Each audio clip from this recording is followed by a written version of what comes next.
ह्यात लाल तिखट टाकले, हळद टाकली आणि आता मी त्याच्यावरती ह्या वांग्याच्या कापावरती लिंबू पिळून घेते आणि आता ह्याच्यामध्ये मी मीठ टाकते. हे मीठ टाकून झालं, चवीपुरतं मीठ टाकलं आहे.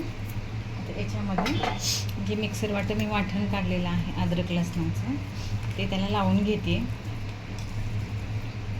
आणि हे थोड्या वेळ 1-10 मिनटं मुरत ठेवते आणि नंतर ते आपल्या तिखट, मीठ आणि हळद हे सगळं त्याला मिक्स मुरल्यानंतर ते आपण कापे फ्राय करणार आहे. याच्यामध्ये मी थोडीशी धनिया पावडर टाकलेली आहे.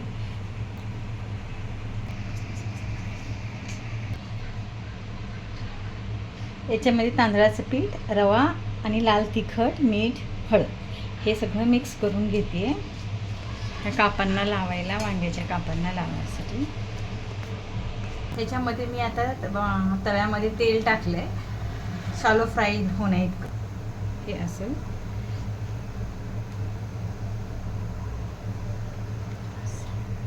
हे शालो फ्राय करण्यासाठी.